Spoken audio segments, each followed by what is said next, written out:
Hi guys, welcome back to my channel, The Planted Carly Flower. I'm Carly, and today we are going to talk about something that all beginners can benefit from. These are my most recommended items to have on hand if you're new to plant parenting. So stick around, hit that like and subscribe, and let's get into it.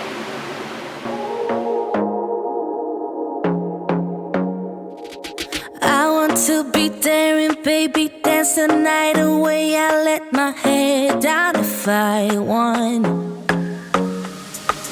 Don't you just get tired chasing fame and being pretty all the time? Okay guys, so I have my list here, so we're just going to go through the things that I think is important for a new plant parent, or really any plant parent to have, but this might be something that new plant parents are looking for. They don't know exactly what they need in order to have a great grand plant collection, and these are just some of my most suggested. If you need any of these items, I have a ton of them linked in my Amazon storefront. Just hit my link tree in the description box and it'll take you to my Amazon storefront, and that's all divided into categories and easy to shop for you. You don't have to buy from my Amazon storefront if you prefer to purchase somewhere else or some other brand or whatever, but this is just to give you an idea. If you want to support me and purchase through the Amazon storefront, I really appreciate that, but it's not obviously something you have to do. Okay, so the first thing that I recommend all new plant parents have is insecticide.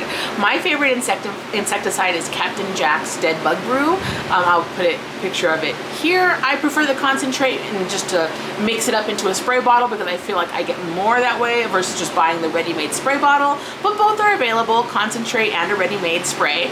And even if you've never had bugs or don't have bugs currently, I honestly feel it's very important to have a good insecticide on deck, because you don't want to let your plants stay with bugs while you're waiting for a shipment to come in. Then who knows, the shipment gets delayed or they're out of stock or back ordered or whatever, and then you don't have any insecticide. So I always feel like having one on hand in case you come up against a pest problem is a good thing to have. So definitely get yourself some insecticide. Okay, the next item on my list is a water meter. Now I find that these are very important because they really help new plant parents narrow down how often their plants need to be watered.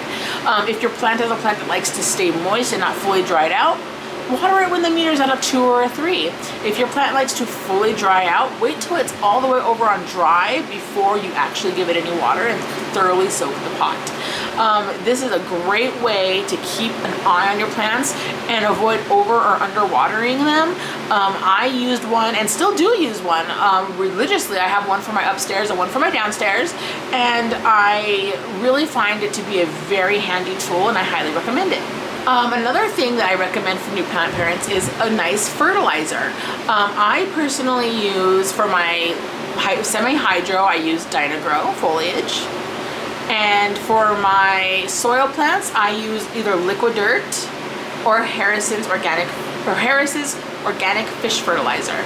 I use them interchangeably. When I do a thorough fertilization, I tend to use my fish fertilizer, and then in between I fertilize with the Liquid Dirt, and I find that that has been doing my plants a lot of really good, holding them in there. They're doing really good. So yeah, a good fertilizer is really important for any new plant parent.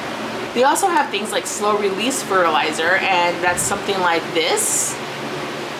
And you put that into your soil, and as you water, it will fertilize your plants if you're looking for something a little more low maintenance and passive. Another thing that plant parents need that I feel they don't really think about when they first get into plant parenting is amendments for your substrate. So most people will just go out and buy a standard potting mix, and of course, I did it too. You think that that's all you need.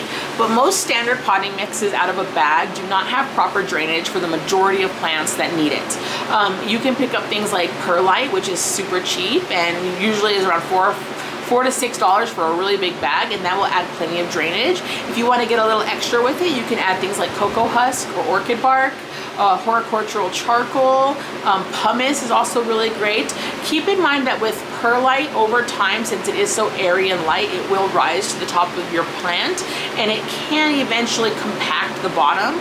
But overall, perlite is still an amazing option, and you probably will be repotting before that really tends to get you really bad.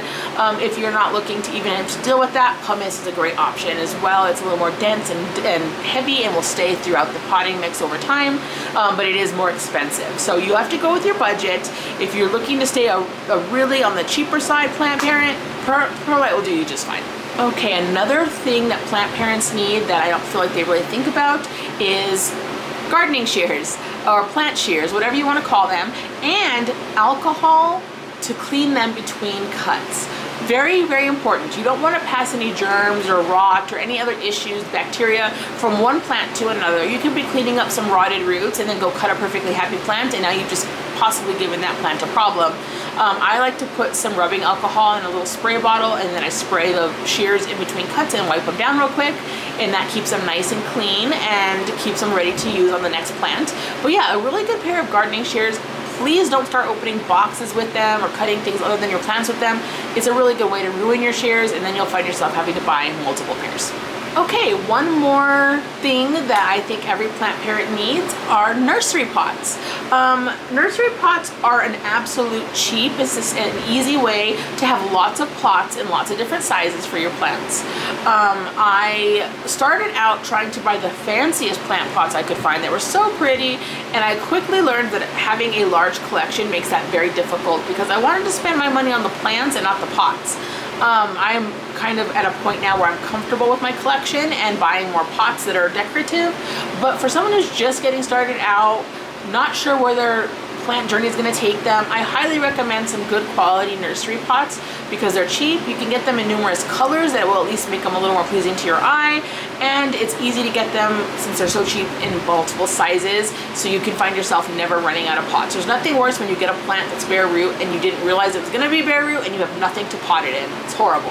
So yeah, some good quality, varying sizes of nursery pots are definitely a recommendation from me. Okay guys, so those are some items that I really recommend for new plant parents. I really hope this list was helpful for anybody, not just new people, but yeah, that is my list. Please don't forget to like and subscribe, and definitely check me out on Instagram and TikTok. I post a lot on there. I have been selling some plants recently in my stories, so if you're looking to pick up a really healthy plant from me, definitely check it out there. My link tree is down below with my Amazon storefront, with my TikTok and my Instagram, and I'd be loving to see all of you guys on there. Thank you so much for sticking around. I appreciate you all. Go spend a lot of quality time with your plants today. Thank you.